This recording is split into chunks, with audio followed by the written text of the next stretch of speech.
Hello, everyone, and welcome to No Offseason presented by Mass Mutual. I'm Zena.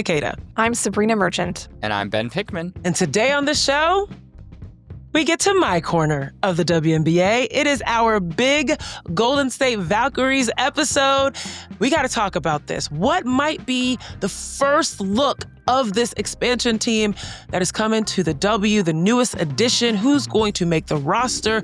Who is not? And what's next on the horizon for expansion in the league? But first, we got some news we got to check in on. And it's not really news. It's just the league is happening, y'all. The league officially kicked off this weekend. Preseason games have started. I know we were watching, but were y'all watching? If not, don't worry. This is why we got the experts in the room. Sabreena and Ben, I know y'all were locked in. Talk to me a little bit about what y'all saw in some of these games this weekend. If you had a big takeaway, what would it be? Jackie Young looks awesome. I know she had a very injured, unrivaled season.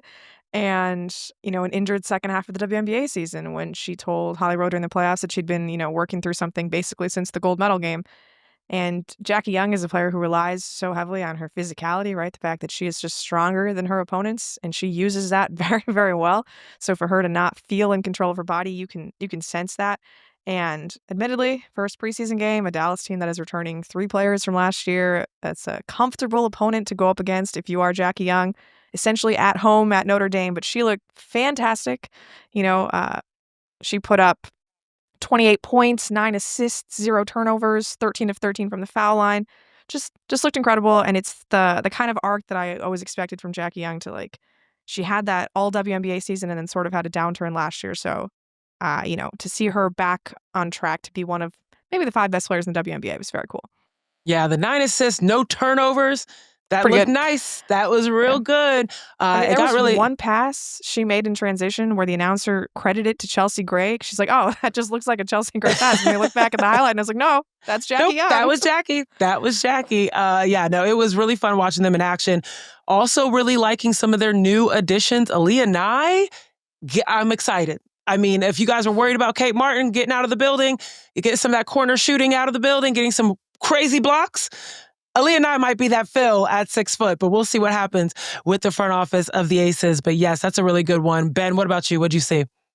I mean, you mentioned the shooting of Aaliyah Nye of the Las Vegas Aces. I'll stick with another shooting theme, and that is the Chicago Sky's offense on Friday night against the Brazilian national team, albeit, again, against the Brazilian national team, who were not at their best, even considering what their best is. But Chicago, after attempting a league-low 14.9 threes per game last year, they took 12 threes in their first half of their preseason opener and finished the game with 29 three-pointers. They only made 7, so that's not exactly ideal, but their first-year head coach, Tyler Marsh, who, came from those Las Vegas Aces, seemed pretty happy with Chicago's shot selection throughout. Almost 60% of their shots on the night were jumpers. They had 21 assists on 32 baskets. Courtney Vandersloot, I think she is due to really help out the bigs and also, I guess, the wings of the Chicago Sky team, pushing pace in transition, kind of knifing through the lane. And we saw a little bit of taste of that in the first quarter. And we also saw Angel Reese kind of play a little bit more on the perimeter or towards the perimeter, trying to both create some space for her to kind of screen and dive, attack the rim, and not have as crowded paints. So maybe it's a little bit a la like what Asia Wilson does in Las Vegas. And again, Marsh having some ties there, that makes sense. So a little bit different look from the Sky, and I'm just interested to see how it continues going forward.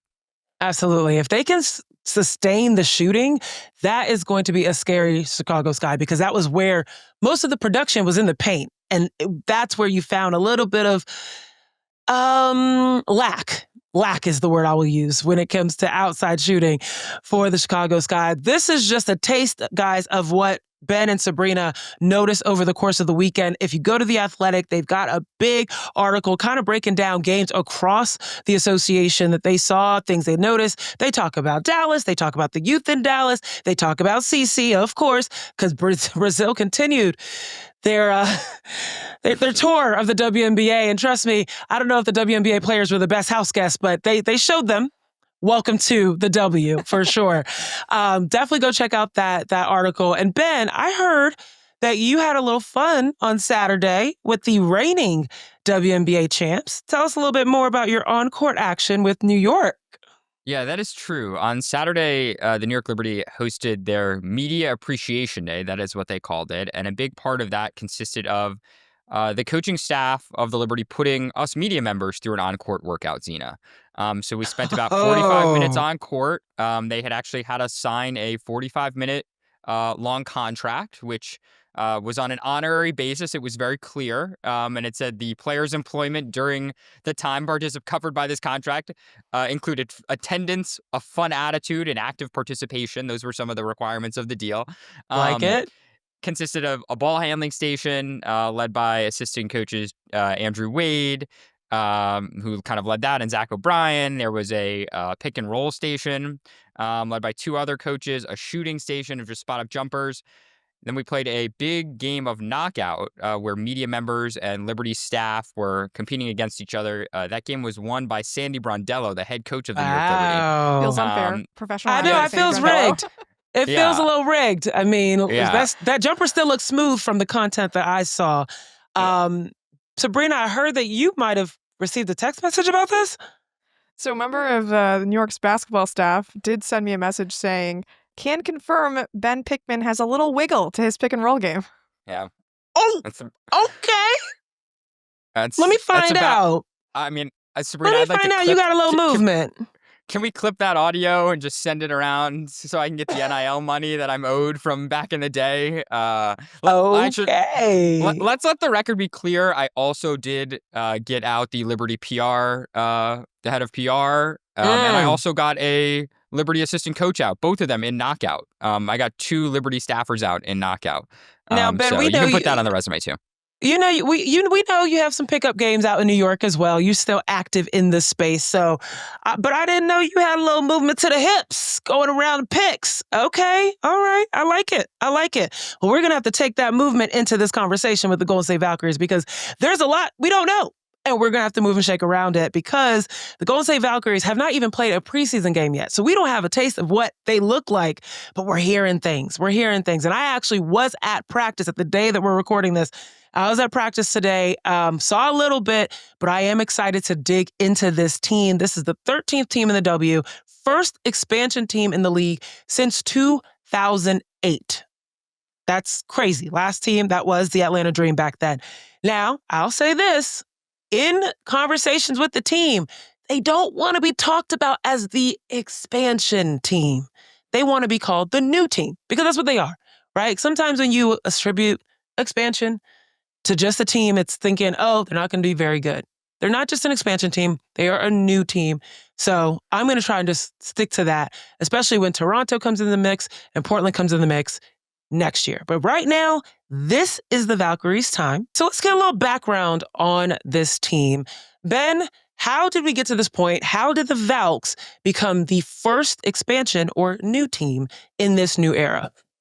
Yeah, I mean, so the Golden State Valkyries, as you mentioned, Zena, first expansion team since 2008. They were, I guess, announced as a franchise at one point, an unnamed franchise, back in October of 2023.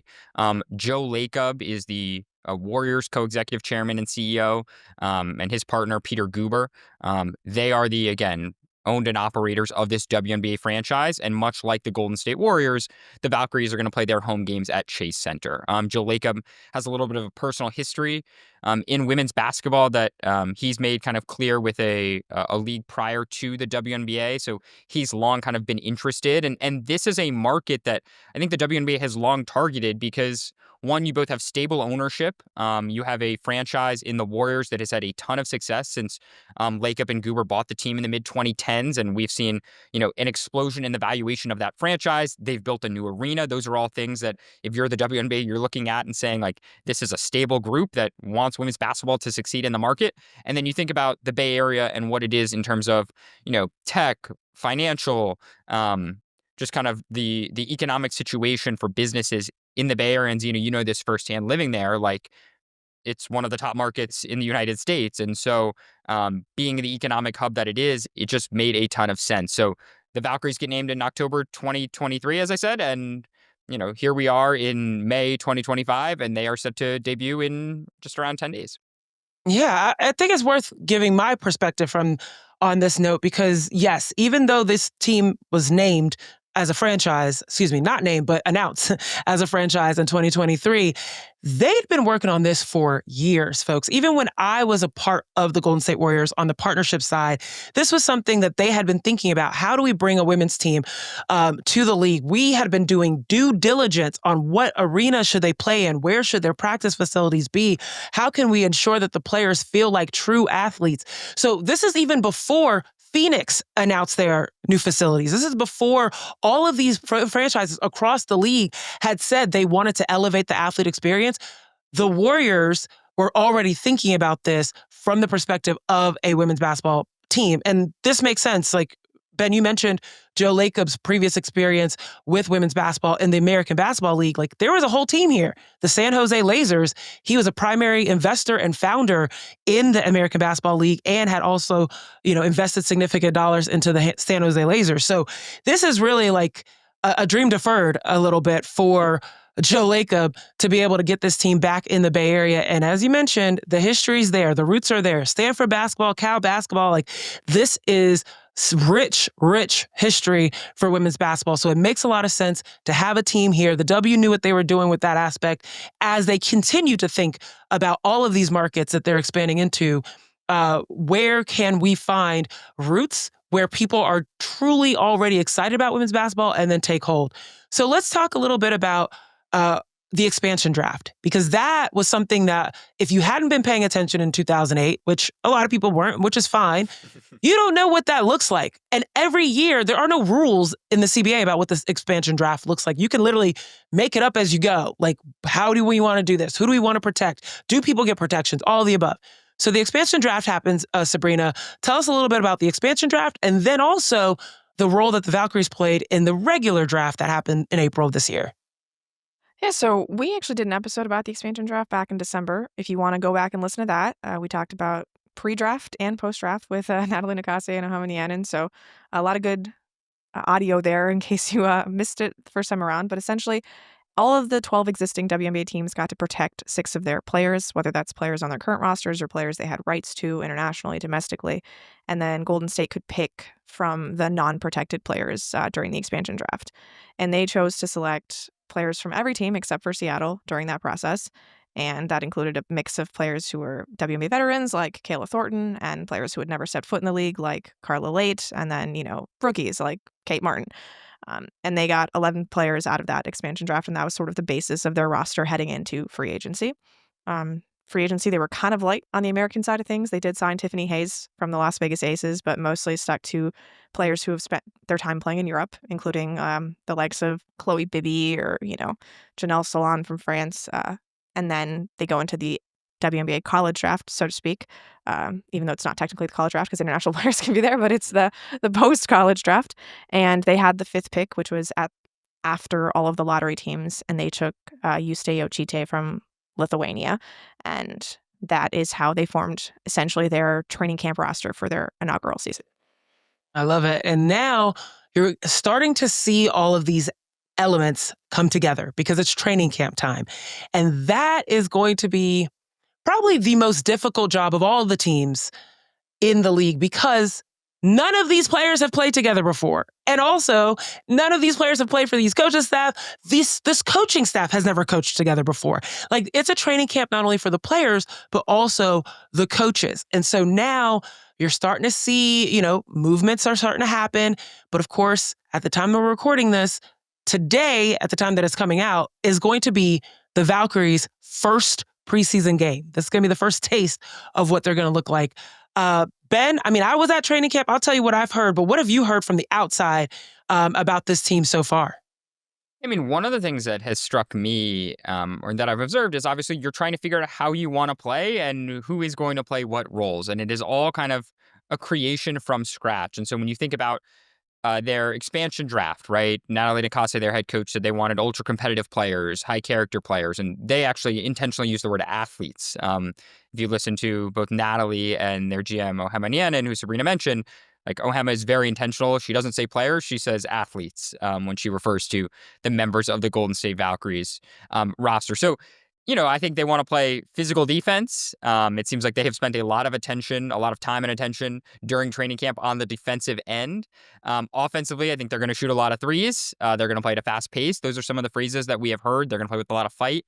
That is another phrase we have heard. But it's really going to be a work in progress because a lot of the players on this team are really going to be stepping into or forced to step into roles that they have not traditionally had in either their WNBA teams or their international rosters. And so that is really one of the big questions here. As Sabreena mentioned, they didn't sign any super high profile free agents, despite some meetings that they did take with some of them. And so this is a team that, I don't think there are a lot of expectations or high expectations for, them going on a deep postseason run, say, in year one of this franchise. For sure. That was absolutely the themes that you hit on as far as like playing with pace. Coach Nakase was very adamant about, it's not playing fast, it's playing with pace and wanting to make sure that her team ultimately is conditioned. And I think that that's going to be the advantage that you can have is if you're playing faster than everyone else and playing at a higher pace, that will allow you to not have to play against set defenses and be able to get out and score quickly.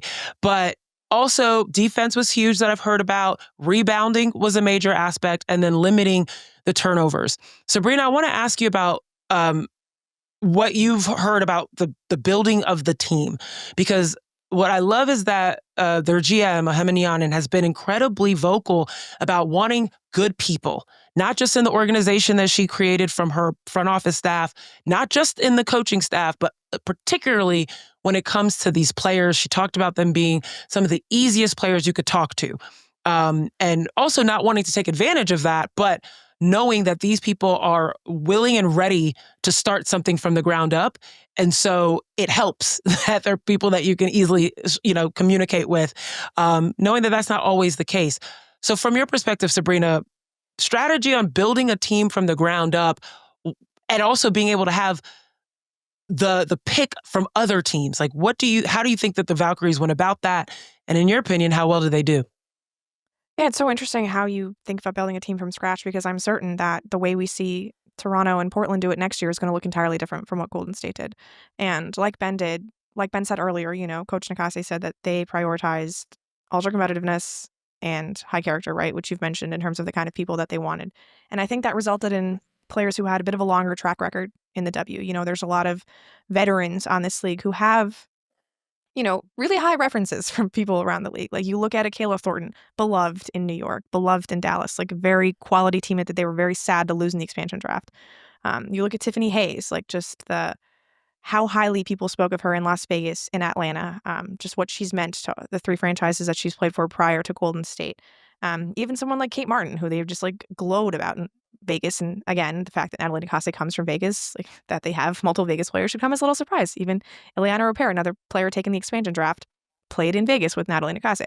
So I think, you mentioned that these players don't have any familiarity playing with each other necessarily in this specific context, but they do have little tentacles attached to one another, like in previous lives, right? Like Hayes, Kate Martin, Ely Rapere, who I don't think will be reporting until after Eurobasket this season, all played for Natalie Nakase in Las Vegas.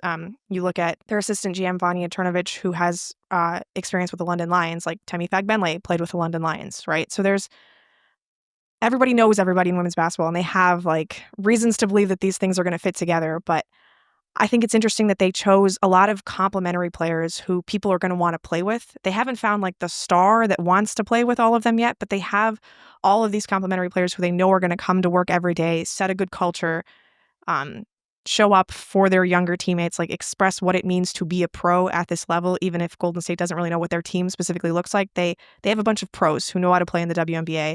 And I think that's important when you have a team where, again, there's no history, right? So you have to make sure that like you set a standard of work and a work ethic and at least a destination that people want to come to, because they had nothing to look forward to, right, when they were signing in 2025. So this is a lot about just setting the blueprint for what you want to be in future years. Yeah, if I could have gotten $1 for the amount of times I heard work hard, I might not need to do this podcast anymore today. No, that was like the theme, working hard. I'm a hard worker, and all the post practice conversations. It was about working hard, and one of the things that the players are really looking to continue to build, that they've already start to build in their training camp, according to Mo Billings at least, is the connectivity. Understanding personnel, right? Everyone has heard KYP, know your personnel, but that's usually about your opponent. This is about knowing your own personnel. How do your bigs like to go off the pick and roll? How do, your catch and shoot shooters, where do they like to catch the ball to get the ball up? So it was very interesting to hear the ways in which all of these pieces are starting to come together. But you're right in that the theme and the thread that's kind of connecting them together are these veterans. Mo Billings, Tip Hayes, even Letitia Hamaher. Like, these are people that have experienced things at other teams, and now they're bringing something and that experience else to this program. Coach Nakaste was very big on keeping things open-minded. She didn't want people to come into the space and think, I did it like this in New York. I did it like this in Atlanta. I did it like this in Las Vegas. She wanted something that was brand new. And I thought that was really cool to see. So now we got to talk big picture, because you alluded to it, Sabreena. This year is about setting a foundation, having fun. Lots to talk about joy as well today. What does success look like for this team, Ben, in their first season? I'm going to steal the phrase that actually Jonathan Kolb, the New York Liberty GM, used over the weekend. And I cite him as a specific example because Ohemanienen, the GM of the Valkyries, used to be the assistant GM of the Liberty. So there is some connectivity there. And what Jonathan said, and I think it's put really well, is that this year's Valkyries team is trying to find out who is going to be on the first great Valkyries team. Like, it's not necessarily this year, but it's about trying to see who's going to be a part of our long-term plan and what kind of player is going to be a part of our long-term plan, whether that is, a specific name or a specific actually style of player. And so it kind of is a very much experimental year. And I think the expectation from talking to people around the league is that this Valkyries team is going to be pretty competitive in games. There are some questions about, who do they have a 20-point score on the roster? Like, how are they going to close games at crunch time? What is it going to look like? Some spaces where continuity makes a difference. But I do think from some of the things that you were saying too, Zena, like, they're going to compete. And they might come up short in a bunch of games because they're just not as talented, frankly, yet as a bunch of other players, or a bunch of other teams, rather. But to me, like, it is about finding, again, who those next great players are. And you got to think there's two kind of looming, not loopholes, but, things out there in the ether. I guess number one is that in the WNBA, unlike in the NBA, draft lottery odds are normally based on your 2-year cumulative record, right?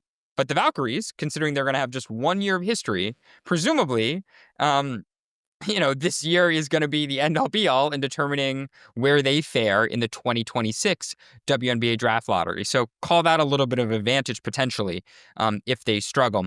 The other thing is that they're going to have a ton of cap space next year. And so, again, if you find a player or two or three or more that will be part of this team going forward, I think that's a success. You maybe get a high draft pick heading into next year. That's a success. And you can, market yourself to free agents, which they certainly can do. And we should say, Zena, you were just there and you can speak to it. They have a great world-class facility, renovated facility that is just for them. You can speak to some of the specs of it, Zena. Like, yes. Their franchise is investing. And so there's a lot to like, even if they only win 12 games this year or something like that. Yeah. The conversation that was had, I technically did not, it was not had to me, but I overheard it.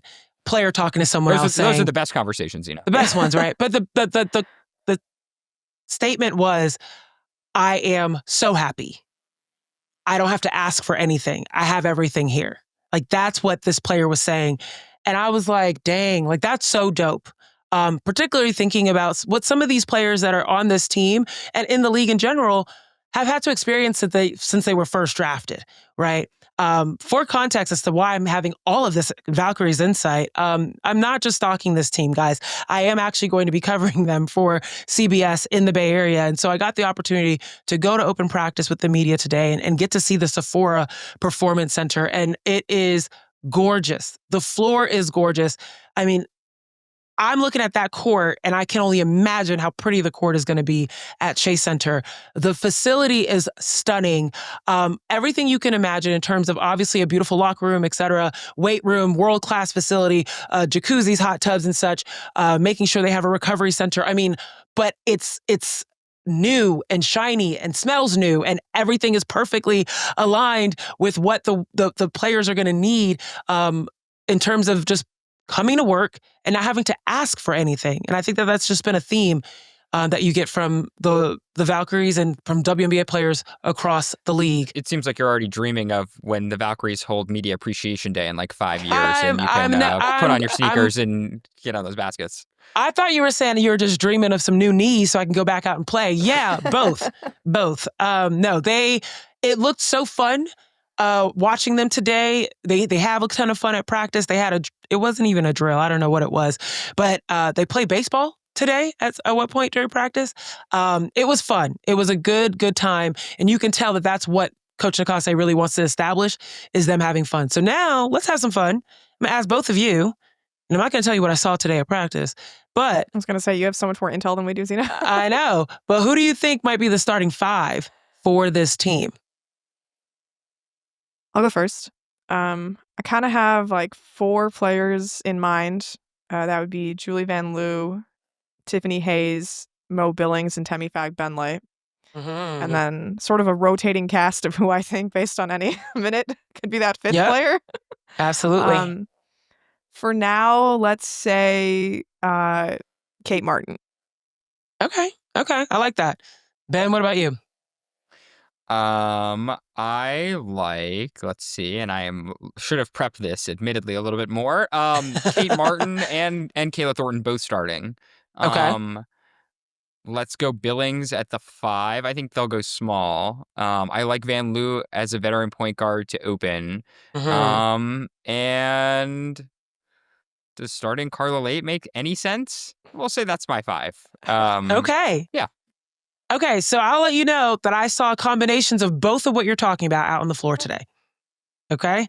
So I actually don't know who the starting 5 are. We will all learn that tomorrow. But Carla Late is exciting. She could be this team's playmaker. She's fun to watch. So get ready, folks. She is going to be very sprightly. I wanted to use that in the podcast, and boom, it is dropped. Okay, let's continue in talking about the future of expansion, or the future of new teams in the WNBA. Because we know next year, 2026, we got 2 more teams joining the league. The Toronto Tempo and the yet-to-be-named Portland basketball team. So it's been a minute. I don't know what's going on. All I see is Toronto making really great, perfect social media responses to everything else that's going on in the WNBA. But that's about the extent of what I know about these 2 teams and where they stand right now.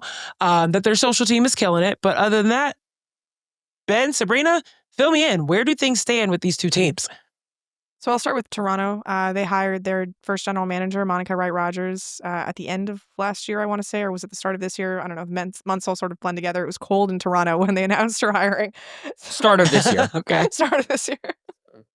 There you go. As I mentioned, they have their name, the Tempo. They've had all of their initial branding, right? They have an operations staff of like 10 to 12 people from what I've heard already on the basketball side. They have not yet hired a head coach, but that is incoming. And as you mentioned, their branding social team just completely on point. Apparently, they've gotten very good use out of Canadian celebrities, which I have to continually ask people about. But it's playing very well in the local market, from what I understand.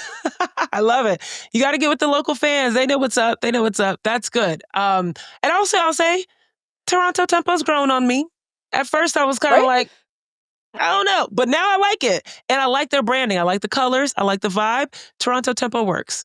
What about Portland? So Portland, the as yet unnamed Portland team, although in my head it's still the Portland Fire because that was a previous WNBA team, but technically not the name at this juncture, does not yet have a general manager, does not yet have a name. They do have a president. Her name is Inky Sun. She used to work at the NBPA, actually, so a lot of deep relationships within the basketball community. And they just broke ground on their combined practice facility with the Portland Thorns, who are the NWSL team in the area. So that is one of the unique ownership groups in the WNBA, which is also owns an NWSL and a WNBA team at the same time.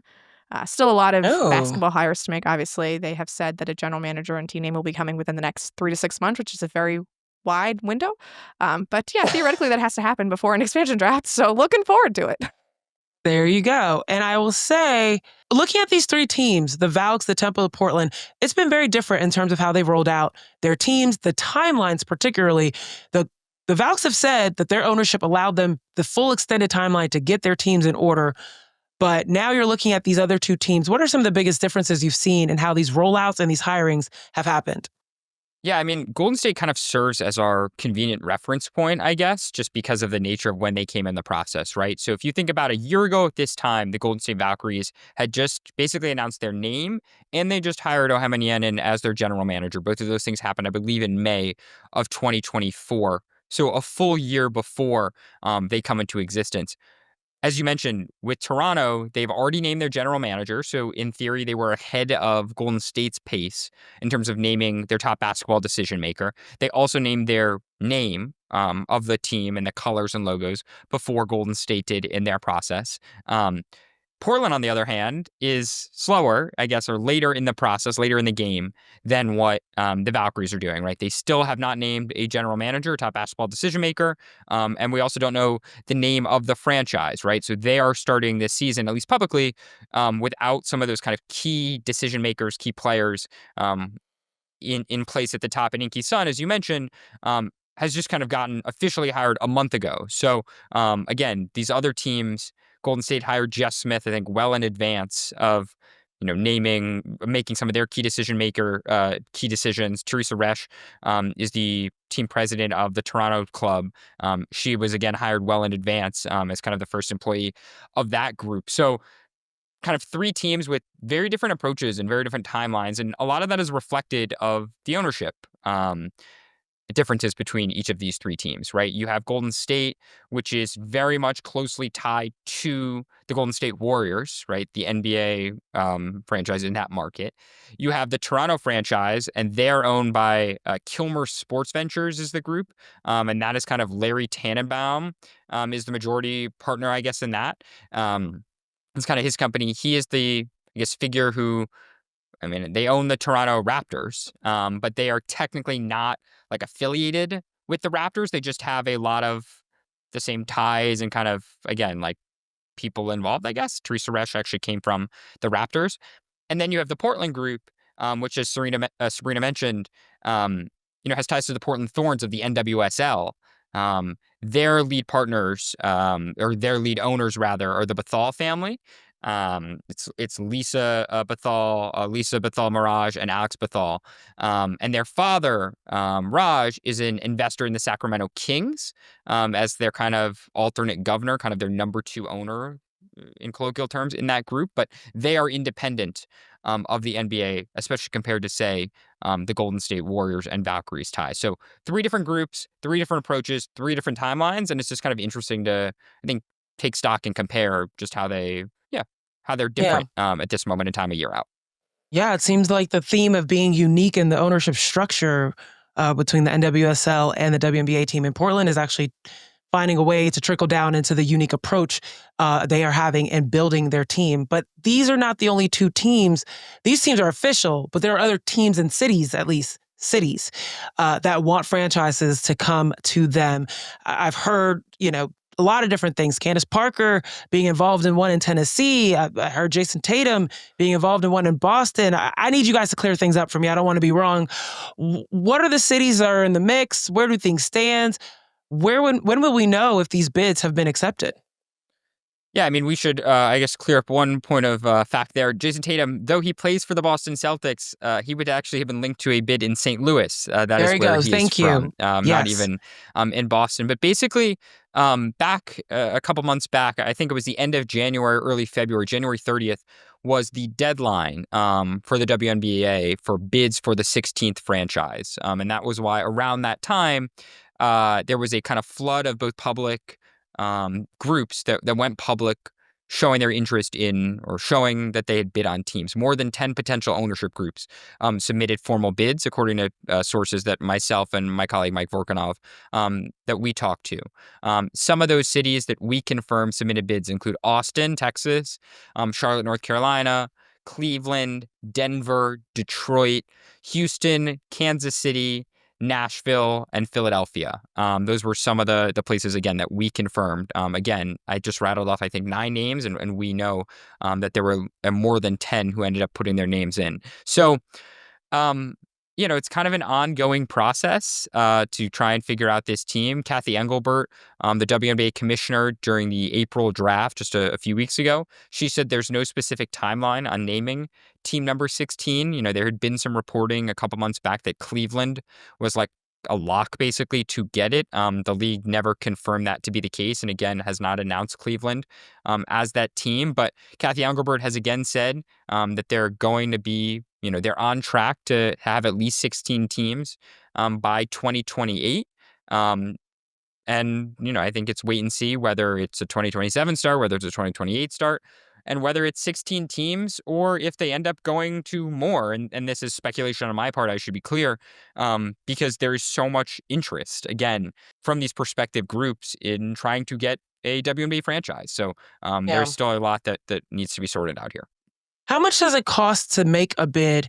And if you are making a bid, how do you ensure that you don't have what happened with the American Basketball League, where teams had to fold, or, even some early on WNBA teams? We talked about the Portland Fire, where teams were not able to continue on. What's the difference now when you're making a bid that your team will take hold and find success? Well, one of the really interesting things about a lot of the groups that have bid here that I just kind of rattled out is that they have very strong NBA ties. And there's kind of a circling or recycling, rather, that might be going on depending on who the league selects from the kind of origins of the WNBA, where they had so many teams that were tied to NBA groups to the present. Because in Philadelphia, say, the ownership group behind the Philadelphia 76ers, they're looking to bring a franchise to the city. In Houston, Tillman Fertitta, he's the owner of the Houston Rockets. He submitted a bid for a franchise. Detroit, Tom Gores, the owner of the Pistons. He's leading a group. Cleveland is Dan Gilbert, the majority owner of the Cavs. They formally put in a bid. So, again, those are just examples of teams with heavy or groups with heavy NBA ties trying to get involved. And as Sabreena can talk about too, that is something we saw early in the WNBA life cycle, 25 years ago. Yeah, so just to go back to that cost question for a second, when the Golden State Valkyries were announced as a team, their expansion fee was $50 million. The Toronto Tempo put up a fee of $115 million. And then the Portland yet to be named WNBA team is putting up $125 million, but that includes the cost of the practice facility that they are building with the Portland Thorns. So the price just keeps going up and up. And you think about not too long ago when the Las Vegas Aces were sold to Mark Davis, he bought the team for $2 million and then assumed the debt of the franchise. So that's 2021, $2 million, and then $125 million for the Portland team. So that's why I think that this round of expansion has a better chance of succeeding, just because the league is in a much better economically healthy position to actually support the growth of the league compared to when, it had 16 teams and they were just going bust, especially during the recession in 2008 in the United States. Of course. And of course, we know more teams means more opportunities. And that means more chances for players, whether they're domestic or international, to find a way into the WNBA. Okay, folks, very excited for all of the new teams in the W. But before we close out today's show and our Valkyries preview, we got to play our new game, 2 Takes and a Lie, preseason edition. Now, I already heard some feedback that you guys really liked this last time, so we have to play it again. This time it's going to be Ben presenting Sabreena and I with 3 takes. 2 that he wholeheartedly believes in his heart of hearts that are true or will happen, and 1 that he does not. And Sabreena and I need to work to figure out what's real or what's BS. Okay, Ben, you got the floor. Go ahead. Sounds good. So here are my 3 takes, again, for this very fun edition, preseason edition. And I've tried to make some predictions here. So in no order, or maybe there's an order. That's for you to decide, Zena and Sabreena. Mhm. Number 1, Stephanie White, the Indiana Fever's head coach, will win Coach of the Year in 2025. That is take number 1. Stephanie White will win Coach of the Year in 2025. Second take, Caitlin Clark will lead the WNBA in scoring this season. Caitlin Clark will lead the league in scoring this season. And my third take, or my first take, depending on, maybe it's my truthful take or it's my lie. That's for you to determine again. No team. We know the game, Ben. We know. Yeah, you just gotta plant the seeds of doubt, No team will win 3/4 of its games this year. So again, it's a 44-game schedule, and I'm saying that no single team will win more than 3/4 of its games this year. Okay. So last season, the New York Liberty won 32 games, which would have been 80% of their games. So more than 3/4, just based on fractions to decimals here. So basically, Ben is saying that he thinks no one is going to be as dominant during the regular season as the Liberty are or were this year. Wait, how many games did they win? 32 out of 40, so that's 80%. Out of 40. Okay, yep. Yeah, And so this year he's basically saying nobody. You said no one will win more than 75% of their games? Yeah. So we're talking about 33 out of 44. Yeah, okay. Right. Okay. All right. I mean, personally, I think Minnesota's going to win more than that. But this is a Ben take. So this is the Ben take, right? Wild card. Okay, so if he thinks that Stephanie White is going to be Coach of the Year, how I many absolutely believe wins that one. does Indiana have to get Coach of the Year? That's my question. That's a good point. But that's besides the point. But I do believe that Ben thinks that Stephanie I 100% believe that Stephanie White is going to be down the to the other two for me. Yeah. Now, the Caitlin aspect is, and this is only because, I read y'all, I do my job. But Stephanie White said that she wants to take the ball out of Caitlin's hands in terms of being able to spread the load, right? Not have her consistently have to be the playmaker. Now, if Caitlin has the ball in her hands a lot less than she did last year, that's going to be an impact on her scoring, in my opinion. There's going to be a lot less step backs, pull-ups, creation off the dribble, all the above. So, and I think also a lot more distribution, sharing the ball. So I don't think he believes that.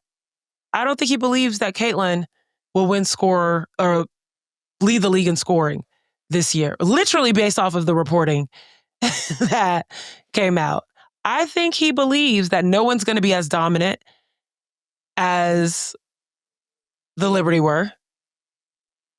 I think he believes that Stephanie White will take Coach of the Year. I do not believe he thinks Caitlin Clark is going to win or lead. So I'm just looking at the second half of the season, post-Olympic break, Caitlin was third in the league in scoring behind Asia Wilson and Kelsey Mitchell. Now, I don't think Asia's going to score as much this year by design on the Aces. I think they are trying to avoid that. Right, because it's similar to Caitlin. Yeah, they wanted just by Caitlin being Caitlin, she could lead the league in scoring. How much can Stephanie White really take the ball out of her hands? Even in this preseason game, every single one of her baskets but one was unassisted. Oh, that's a good point. But do we think Ben believes that?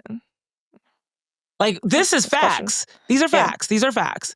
But does Ben believe that Caitlin can do it again? I think or get lie close again. Is the 75% take. Really? I mean, we can differ here. That's fine. Okay, yeah, let's differ on that. Let's see. Ben, tell us, what's your 2 takes that you believe? What's your lie you don't believe? Yeah, I love a split decision here. The tension is just building. I'm struggling to break. Yeah, I know.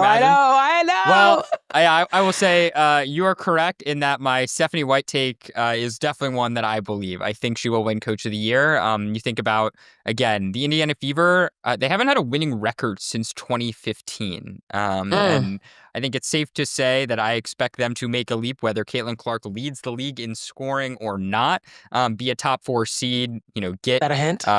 Home court in the first round of the postseason. So again, I like Stephanie White there. And again, first year coach, the award, again, voters tend to skew a little bit towards the new coach and the team making the jump. They're well positioned to do Get that. to the lies, Ben. Get to the lies. My next take that I believe is that no team will win 3/4 of its games. Okay. I think that, again, go, Zena. the league is really, really tight, and there's a lot of really competitive teams, and I think a lot of teams are very focused on trying to play their best basketball at the right time in the postseason. I also think Eurobasket, again, coming in June, will have a little bit of impact from a depth perspective. Like you think about the New York Liberty, for instance. Sabreena mentioned their win percentage from last year. They're going to lose 3 key pieces, Leo Fibic, Nira Sabli, Maureen Johannes, in June.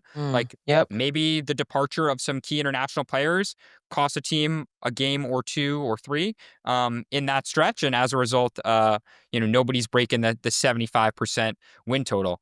My lie is that I think Caitlin Clark will lead the WNBA in scoring. I do not believe that to be the case, though I think, again, if you believe that, totally reasonable prediction. Caitlin Clark was, I guess, 7th last year in league scoring. She also did lead the league in assists, but I do think, the Fever have a ton of depth around their roster, and I do think they are going to be really cognizant of trying to manage Caitlin Clark's minutes and trying to win games, but they're in figure it out mode for the second half and postseason run. Like I think all year really is for them is about setting up good habits so that they can play their basketball at the right time. And certainly I think Caitlin can go out and score 32 points a game, like some crazy number, like it wouldn't be shocking, and she's going to have these outbursts.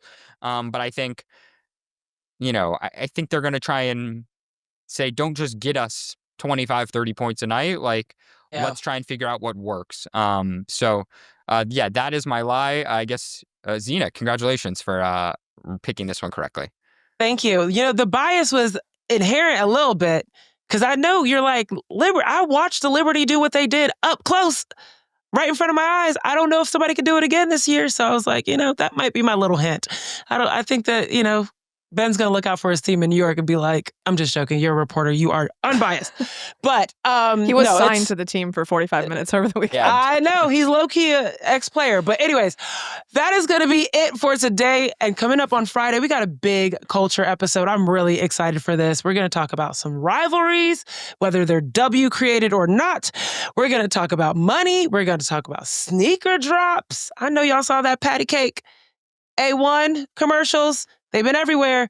We're going to talk about style. And yes, this is dropping the morning after the Met Gala. So we're going to be talking a little bit about that. Definitely tune in. I didn't get the invite. I might have played at Barclays Center on Saturday, Ben. But Sabreena Ionescu, Stewie, and John Paul Jones, they were all at the Met Gala, not me. Your contract had to be longer than 45 minutes. That's what happened. That's what happened. It's okay. Next year, pick up to 50 minutes. Maybe they'll get that invite out. If you haven't yet, hit that follow button wherever you're listening so you never miss a pod. And hey, while you're at it, come back and check us out on YouTube. I yell and I look great doing it on YouTube. Go check out the video. It's great. And drop us a comment wherever you're listening. We love to read them. And if you'd be so kind, give us a rating.